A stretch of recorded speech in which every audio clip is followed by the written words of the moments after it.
Epilepsy کا میں بتا چکا ہوں آپ کو پہلے غالباً، وہ ویسے ہی بتا دیا تھا جنرل، کہ جس کا اورا شروع چاند میں ہو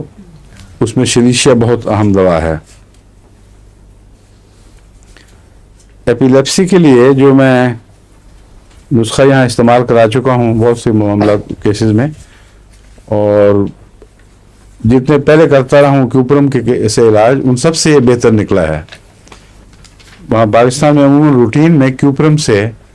علاج کیا جاتا ہے، کیونکہ کیوپرم میں یہ جو اسپیزمز ہوتے ہیں اس کا سانس کی نالی پہ بھی اثر ہوتا ہے، اور دماغ کے اندر رگیں جو خون کی جاتی ہیں ان پہ بھی ہوتا ہے۔ تو اس لیے ڈاکٹر کیوپرم کو اکثر ایپیلیپسی میں روٹین کے طور پر دیتے ہیں، اور آرٹیمیسیا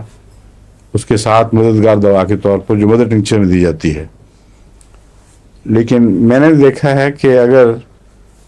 کیلکیریا سلف 1000 طاقت میں مستقل دی جائے ہفتہ 10 دن کے وقفے سے، اور روٹین کے طور پر جو دوا دینی ہے وہ 2 دوائیں ہیں، ایک ہے ہائیڈروفوبینم اور ایک ہے ہائیڈروسائنک ایسڈ 30 میں، کیونکہ جو سرکولر فائبرز کا شکنجہ بنانے میں، ان کو جکڑنے میں اچانک، یہ سب سے زیادہ خطرناک زہر ہیں، اور اچانک ہوتے ہیں اتنا کہ بیان کا بھی وقت نہیں رہتا، خاص طور پر ہائیڈروسونک سائنک ایسڈ جو ہے۔ ہائیڈروسائنک ایسڈ کے متعلق ایک لمبے عرصے تک سائنٹسٹ اس کا مزہ معلوم نہیں کر سکتے تھے، کیونکہ جس نے بھی مزہ معلوم کیا وہ بتانے سے پہلے مر گیا، اور اس کی لیبارٹری میں بڑی احتیاطیں کی جاتی تھیں، اور ایگزاسٹ فین اوپر چل رہا ہو چمنی کی طرف، اس کے اندر احتیاط سے رکھا جائے، اور ناک کے پہ پھر بھی کپڑا لپیٹا جائے۔ بہت ہی خطرناک زہر ہے، اور اس کی ایک شکل کڑوے بادام میں بھی ملتی ہے،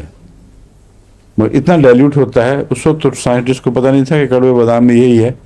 ورنہ مزہ بتا دیتے۔ یہ وہ چیز ہے جو مرگی میں بھی میں نے دیکھا ہے بہت مفید ہے۔ 30 میں ان دونوں کو ملا کر آپ روٹین کے طور پر 1-2 دفعہ دن میں استعمال کرا کے دیکھیں، اور اگر کیس بیمار ہوا ہو بچہ اس وقت بھی منہ میں ڈال دیا جائے تو بہت جلدی افاقہ ہوتا ہے۔ کئی لوگوں نے جن کو میں نے دیا یہی رپورٹ کی ہے کہ بعضوں نے تو کہا کب ہوتی نہیں،